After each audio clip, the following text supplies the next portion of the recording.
I left my purse at the restaurant and went back to pick it up suddenly. The manager murmured to me, "I'll show you the surveillance footage, but don't pass out when you watch it." What my husband did on the video made my knees buckle.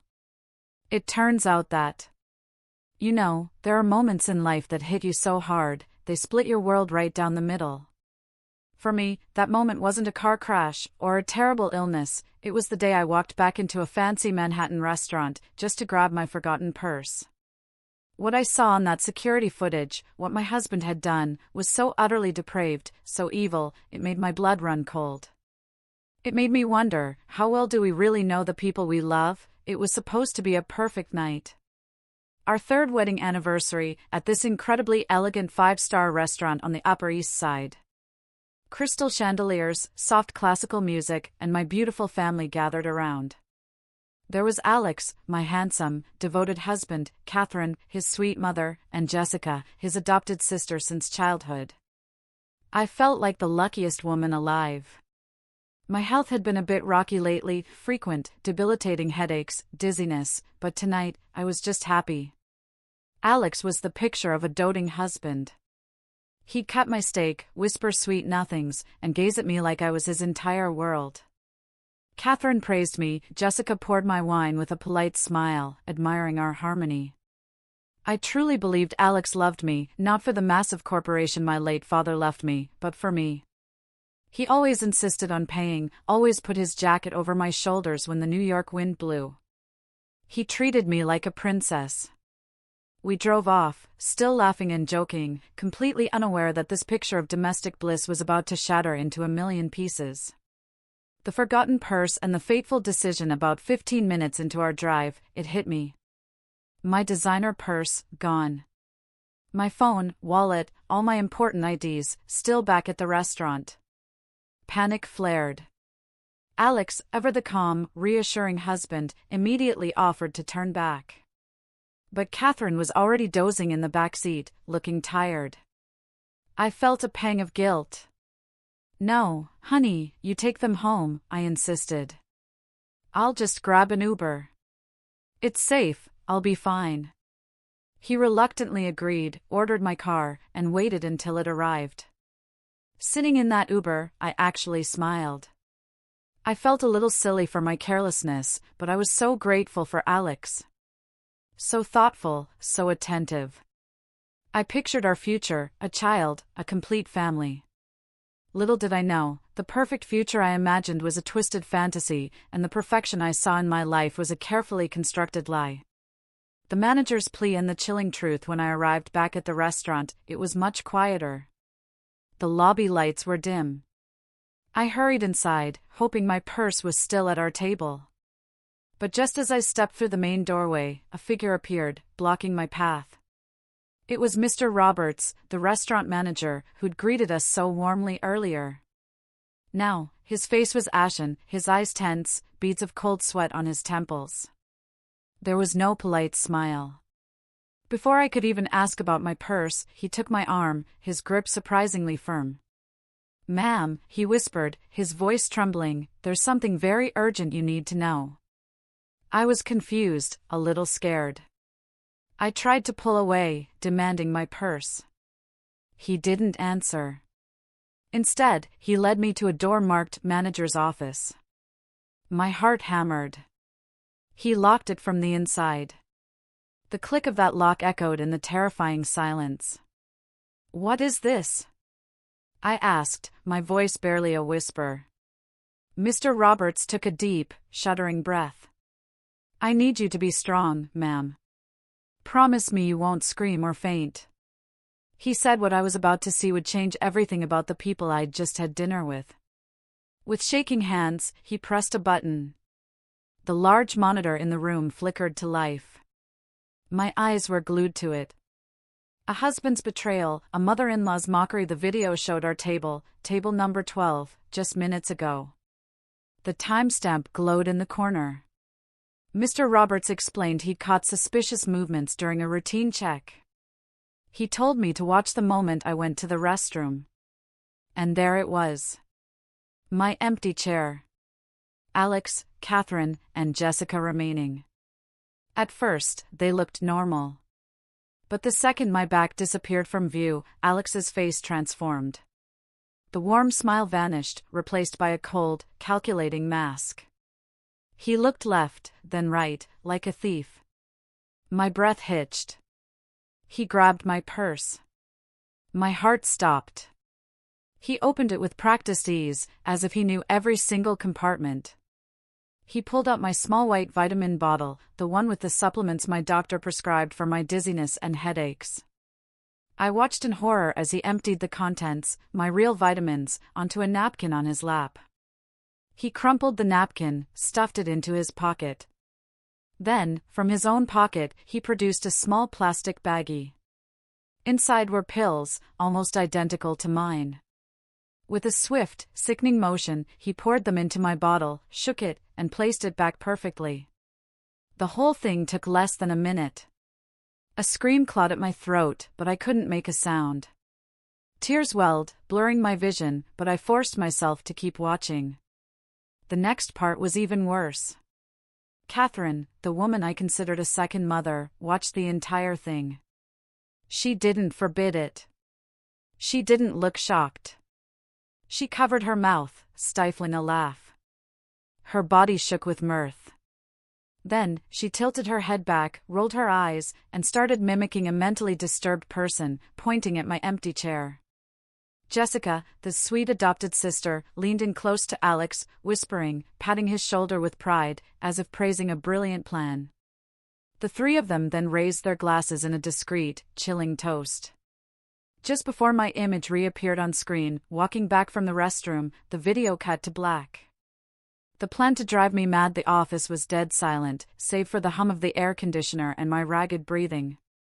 My legs gave out. I stumbled, gripping the desk, trying to stay upright. Dizzy, nauseous, utterly betrayed.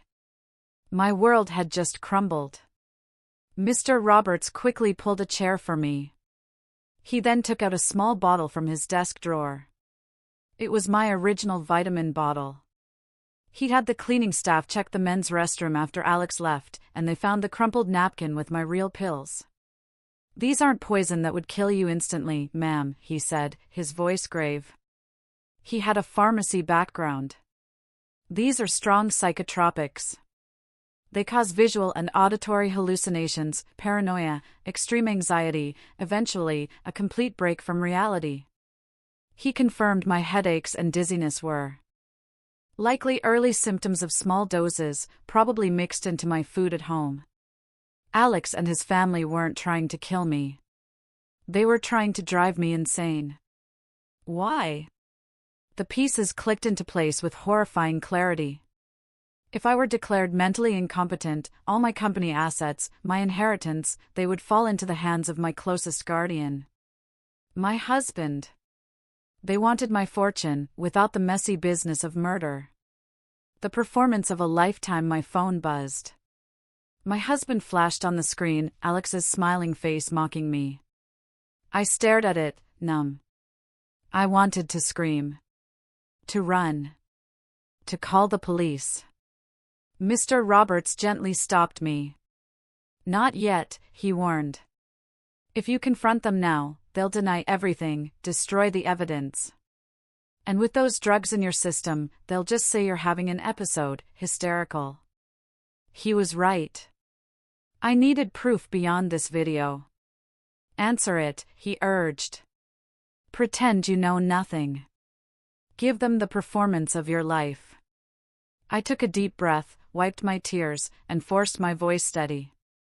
Alex's voice, oozing fake concern, asked if I'd found my purse. "Yes," I replied, making my voice sound weak but calm. "It was at the reception desk. I'm waiting for a car. Don't worry." I hung up before I shattered. I looked at Mr. Roberts and nodded firmly. He handed me my real vitamin bottle, telling me to keep it safe. And to make sure I kept the drugged bottle in my purse, but never take another one. I walked out of that office a different woman. No longer naive, no longer weak. A fire of cold anger burned in my chest, carefully hidden behind a calm facade. The war had begun. And I swore I wouldn't let them win. A den of snakes, a hidden speaker, a secret marriage. My townhouse, once a symbol of success and marital bliss, now felt like a giant, dark stage full of traps. I opened the door with my spare key. Alex appeared from the kitchen, all smiles, all warmth, embracing me. The hug that once comforted me now sent shivers of disgust down my spine. "Calmer now, honey?" he asked, stroking my hair. I forced a stiff smile, nodding, murmuring that I was just tired. He led me to the sofa, where a glass of water and that vitamin bottle sat waiting. He shook out a pill, offered it to me. "Take your vitamin, so your head won't hurt tomorrow." My heart hammered. I took the pill, put it in my mouth, but didn't swallow. I hid it under my tongue, then drank deeply to convince him. He watched, satisfied, patting my head, praising his obedient wife. I excused myself, heading to the master bedroom. In the bathroom, I spat the pill into a tissue, flushed it away. My face in the mirror was pale, but my eyes burned with determination. I couldn't be weak. Later, as Alex slept, I began my search. For weeks, I'd heard strange whispers at night, baby cries, murmurs, calling my name. Alex and Catherine always said I was stressed, or maybe hallucinating. Tonight, I was finding the source. My flashlight scanned the room, under the bed, the closet. Nothing. Then, my gaze landed on an ornate painting, a gift from Catherine, hanging opposite my bed. My suspicion flared. Carefully, I lifted the heavy frame. Tucked behind it was a small, black wireless speaker, a faint red light blinking. My blood boiled. The ghostly whispers were recorded voices, played by my own husband to destabilize me, to make me doubt my sanity. I photographed it, then replaced the painting. My curiosity still wasn't satisfied. I heard faint voices downstairs. Barefoot, I crept down, avoiding the creaky steps. Hiding behind a partition, I peered into the family room. There they were, Alex and Jessica. So close, disgustingly close. Jessica's head on his shoulder, his hand caressing her hair. My stomach lurched. This wasn't just about money. This was a deeper, dirtier betrayal. Alex chuckled softly, saying I'd taken tonight's dose, that by tomorrow's company meeting, I'd be completely undone. Jessica, in a sickly sweet voice, asked when they could stop pretending to be siblings. She couldn't wait to be the true lady of the house, to send me to an asylum, and spend my money on a European vacation. Alex kissed her head, promising it would all be over in less than 24 hours. He assured her I had no one, that I trusted them completely. My hand trembled as I pressed record on my phone. Pure hatred coursed through me. I was alone, in a den of thieves. But that knowledge, strangely, gave me strength. I retreated, planning my counterattack. Tomorrow, the real war would begin. The morning deception and the evidence haul. The morning sun streamed through the curtains, but I hadn't slept. My mind was razor sharp. Alex's voice from the bathroom was my cue. I put on my act, groggy, confused, holding my head. Whispers again, I mumbled. Alex, feigning concern, told me to rest, reminding me of the medicine on the nightstand. I nodded obediently, performed the pill under the tongue trick again. He left, taking Catherine and Jessica with him, probably celebrating their impending victory. The moment his car pulled away, I sprang from bed. The dizziness vanished. I called James, my late father's trusted lawyer, a brilliant young man who managed our company's legal affairs. "James, I need you here. Now. Back door. Don't let anyone see you." He arrived within 30 minutes, looking worried. I took him straight to Alex's locked office. I knew where Alex hid the spare key, in a flower pot. Inside, it was a mess of documents. I went for the safe in the corner. I remembered Alex punching in Catherine's birth date as the combination. Click. The door swung open. James gasped.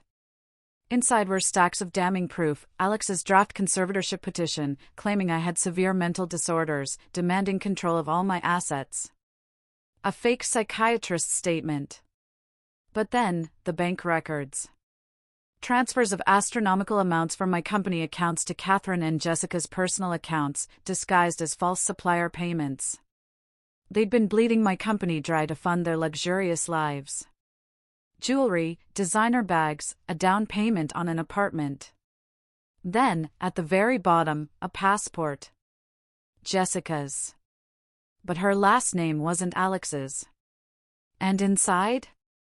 A photo of a civil wedding between Alex and Jessica, dated 5 years ago. Long before he married me. Jessica wasn't an adopted sister, she was his wife. His first wife. My stomach churned. I'd let this woman live in my house, served her, thinking she was family. James quickly photographed everything, securing crucial originals in his briefcase. Suddenly, a car engine. Alex was back. Much too soon. Hide, I whispered, shoving James into a large closet. Seconds later, the doorknob turned. Alex stood there, eyes narrowed, suspicion etched on his face. What are you doing in my office? How did you get in? My heart pounded, but I forced a vacant smile. The voices, they told me to look for you, Alex. I felt so lonely. I hugged his arm, whimpering like a lost child. His suspicion melted, replaced by a hideous satisfaction. He stroked my hair, smirking. The medicine was working. He guided me out, completely unaware of the lawyer hiding inches away, clutching the evidence that would destroy him. The cat's prophecy and Catherine's terror. Alex left again, telling me Catherine was bringing a special meal for the meeting. The sun was hot outside, but inside, the house felt cold, terrifying. I sat on the sofa, trying to calm the storm in my chest. I had to be a better actress than them. Exactly noon, a taxi pulled up. Catherine emerged, laden with lunch containers, a wide, fake smile plastered on her face. I watched from behind the curtain. She stopped to shoo away the calico cat I fed, a gentle kick, a flash of disgust before her sweet expression returned. I rushed back to the sofa, hugging a cushion, my face listless. My favorite daughter-in-law, she trilled, caressing my cheek with rough, warm hands. I mumbled about my heavy head, my world spinning. Exactly as they wanted. She opened the containers. The rich aroma of beef stew filled the air. My favorite. But today, it smelled like death. This meal, I knew, was a crucial part of their plan. A high dose of the drug, to ensure I was completely incapacitated for the meeting. She served me, coaxing me to eat. This will make your mind calmer, she cooed, and the voices will go away. Those words were pure venom. I needed to get rid of it. I clutched my stomach, wincing. Oh, it's so stuffy in here, I groaned. Could I eat on the patio? Get some fresh air, so I don't throw up? Catherine hesitated, her eyes probing, but finally agreed. She even offered to get cold water. The moment her back disappeared into the kitchen, I sprinted to the glass door. The calico cat was waiting. With trembling hands, I emptied the entire plate of stew into its bowl. The hungry cat devoured it greedily. I scraped my plate clean, leaving only a little gravy. I sat down, composed myself. Catherine returned, beaming at my empty plate. You ate it all. The medicine in that stew will surely work soon to cure you, she said, her satisfaction radiating. I just smiled faintly. Yes, the medicine would work. Just not on me. 15 minutes later, Catherine started asking about Alex's safe, trying to pry for the combination. I feigned confusion. Suddenly, a horrific shriek. The calico cat, mid-meow, leaped high into the air. It crashed into the wall, into flower pots, running aimlessly, screaming a heart-wrenching sound. Its eyes were wide, pupils dilated. It spun, chasing its tail, then fell, convulsing, white foam frothing from its mouth. Catherine screamed, scrambling onto her chair, her face ghastly pale. She knew. She knew the cat's agony was meant for me. What if I had died? Their plan would be murder. I looked at her, my face a mask of feigned innocence. Why is the cat acting so strange? Did it eat something poisonous? I even moved towards the twitching animal. Catherine shrieked, pulling me away. Rabies! It has rabies! We must go inside. Inside, she was a wreck, glancing at the clock, then at me, looking for symptoms. But I remained calm, pretending only to be sleepy and weak. The boardroom bloodbath. Alex and Jessica arrived, radiating smug confidence. Alex, in his expensive suit, strode in like he owned the place. He nodded to his mother, she gave a subtle sign that lunch mission accomplished. He stroked my head. Time for the office, honey. Don't worry, I'll handle everything. Jessica, with a mocking smile, dressed me in drab clothes, messing my hair to make me look even more disheveled. I watched my reflection, a warrior ready to draw her sword. The more broken I looked now, the more dramatic my resurgence would be. As Alex led me to the car, I glanced at the patio. The poor cat was still. An innocent victim. I swore its suffering would be paid for in full today. The drive to my family's skyscraper office was heavy with tension. Alex held my hand, feigning protection, but his palm was cold and sweaty. Jessica, in the front seat, kept glancing at him in the rearview mirror, exchanging knowing looks. In the lobby, employees looked at me with pity and discomfort. The rumors of my mental state had done their job. They saw their elegant boss, now a lost, disheveled woman. Alex led me to the executive elevator. Inside, he whispered, "Just sit and nod. A private doctor is waiting in the boardroom, ready to give you an injection if you feel dizzy." I knew. A high-dose sedative, to knock me out if I deviated from his script.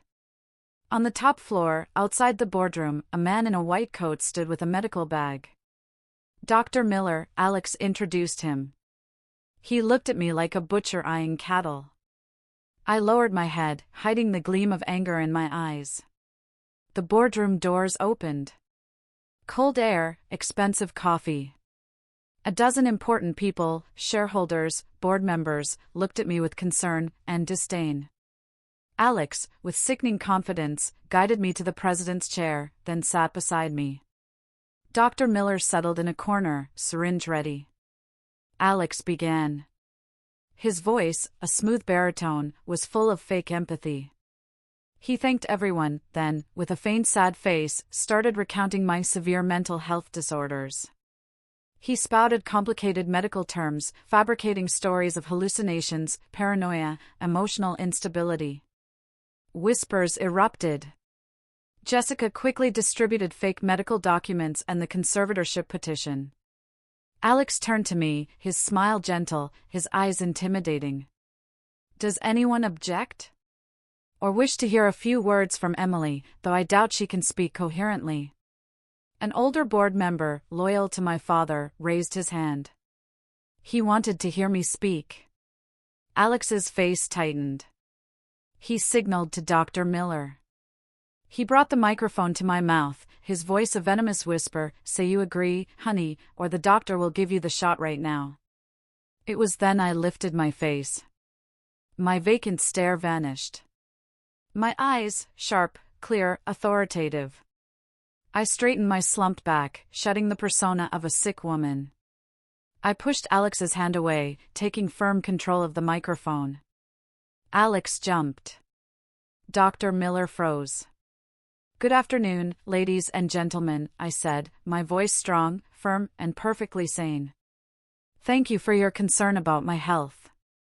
However, I want to correct a fatal mistake my husband has just communicated." I paused, letting the tension build. Alex's face turned pale. He tried to interrupt, claiming I was delusional, but I raised my hand. A gesture so commanding, he fell silent. I am not insane, I continued, my voice resonating. I am not sick. I am not hallucinating. What you have seen as symptoms of mental illness is the result of a systematic attempt to poison me with illegal psychotropic drugs. The boardroom erupted. Shareholders looked at each other in shock. Alex panicked. She's having an episode. Delirious, he screamed, ordering Dr. Miller to secure me. Dr. Miller advanced, syringe poised. But before the needle could touch my skin, the boardroom doors burst open. James entered, flanked by 2 NYPD officers and Mr. Roberts. I stood, staring at Alex, who was now trembling. I'm not the one who needs a doctor, Alex, I said, pointing directly at him. You're the one who needs a lawyer. Then, to the horrified shareholders, all of you. Need to see who the real parasites eating away at this company are. James, please, the projector. The large screen behind me descended. Alex tried to bolt for the laptop, but the police blocked him. He was trapped. A faint, cold smile touched my lips.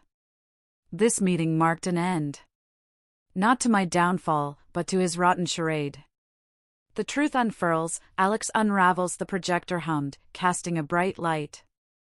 Alex, pinned by the police, was pale, his tongue numb. He knew what was coming. James pressed play. First, the restaurant security video. Everyone leaned forward. My back disappearing from the table. Alex's transformation. His amateurish grab for my purse. The collective gasp as he dumped my real pills, replacing them with his poison. His image of the loving husband shattered. He was a cunning con man.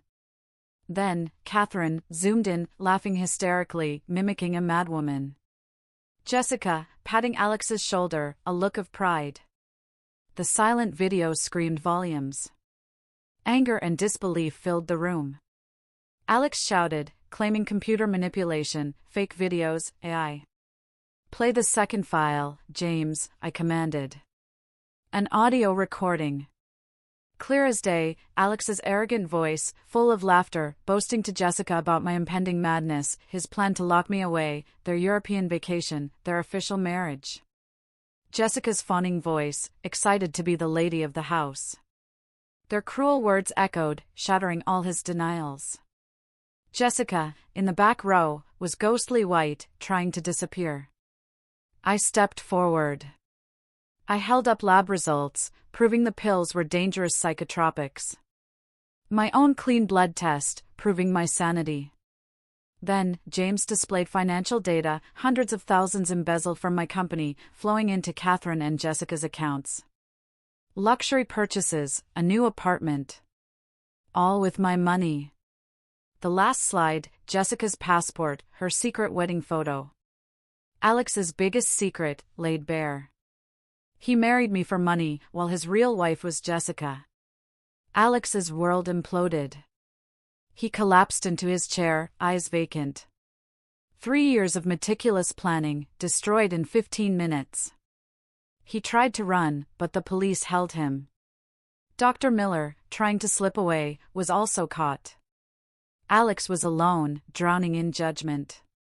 A final twist, the taste of his own medicine. An old board member slammed the table, calling Alex a traitor, a swindler. Demanding his arrest. Jessica began to sob hysterically, blaming Alex, trying to save herself. The scene was pathetic, and for me, deeply satisfying. I walked slowly towards Alex, the police making way. He looked up, meeting my eyes, hoping for a shred of compassion. He reached for my hand, begging for forgiveness, claiming he loved me, that his mother pressured him. I pulled my hand away, disgusted. His charade was over. I leaned close, whispering so only he could hear. The game isn't over, Alex. I reminded him of a small detail from the car ride to the office, a trivial thing he'd missed. A tiny key that would unlock his own personal hell. He remained frozen, processing my words. I had just whispered about the sealed mineral water bottle he'd chugged in the car, parched from nerves. The same vitamins he gave me, I'd put in his water. A much more generous dose. His heart stopped. His hands flew to his throat. The water had tasted a little bitter, but he'd ignored it. Now, he knew. The psychotropic substance was in his system, waiting. Suddenly, the room became a furnace. The cool AC air burned his skin. He ripped at his tie. His vision blurred. Faces around him elongated, especially mine. My eyes turned bright red, transforming me into a monster. He rubbed his eyes, but the hallucination intensified.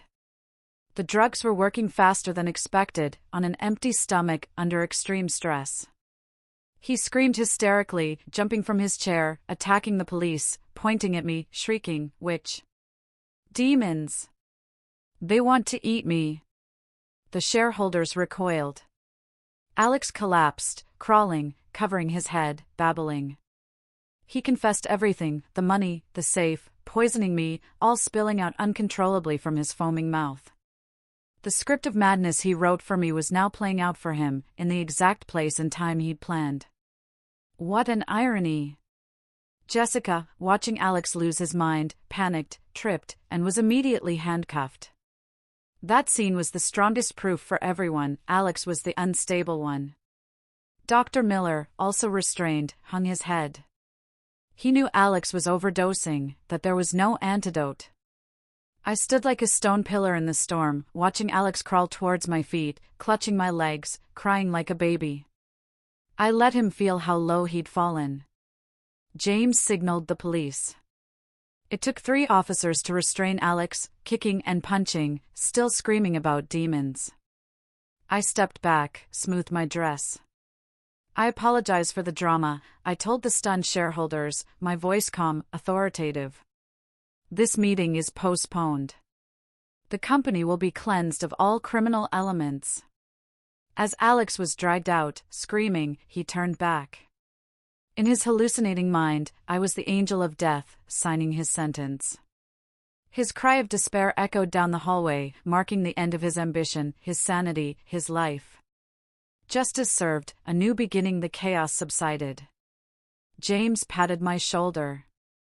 I smiled faintly. Mr. Roberts, in the corner, nodded with respect. My physical battle was over. The struggle to reclaim my heart and my company's good name had just begun. But the toxic humans were expelled from my life. In another part of the city, Catherine, lounging at home, celebrating prematurely, was enjoying tea and cookies.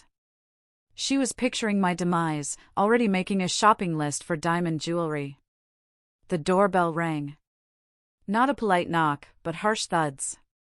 Police. 3 officers, 2 detectives. A patrol car, lights flashing. Catherine's teacup shattered. Arrested. Attempted murder, fraud, embezzlement, conspiracy.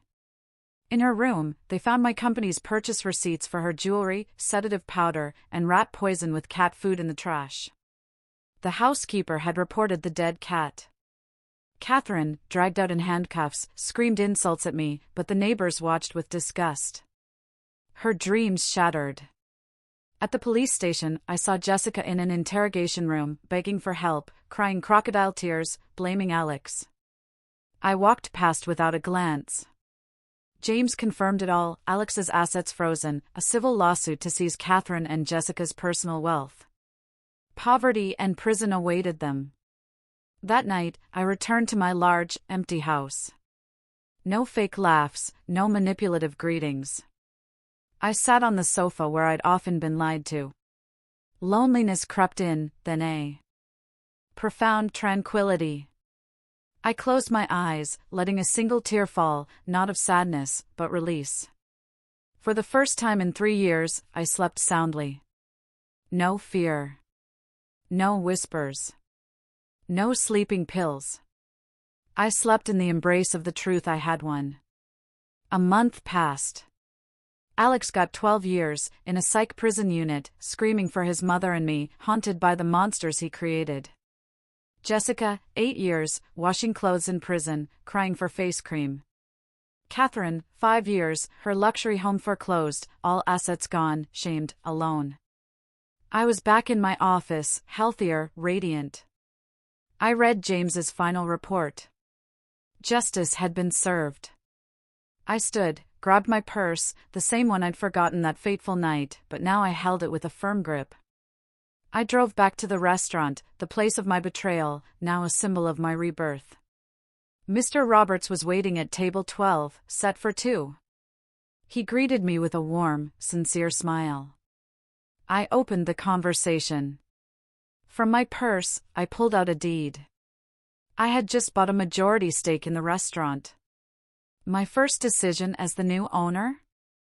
Appoint Mr. Roberts as COO, with a significant shareholding. He was stunned, teary-eyed, trying to refuse. But I insisted. You saved my life from poison, Mr. Roberts. And my future from the poison of life. We toasted with orange juice. To a new life, I said, and to the good people God sends, just in time. He nodded firmly. To Mrs. Emily, he replied, the strongest woman I have ever met. I left the restaurant that day, looking at the security camera in the corner. I smiled faintly. I promised myself I'd be careful, but I wouldn't close my heart. I would move forward, running my company, enjoying my life, completely free. In the rearview mirror, Mr. Roberts waved. I put on my favorite music and drove towards a bright future. Alone, but never lonely. Because I had myself back. And that was more than enough. What do you think of Emily's journey? Have you ever had to fight for your sanity or your truth against someone you loved? I really want to hear your thoughts and experiences in the comments below.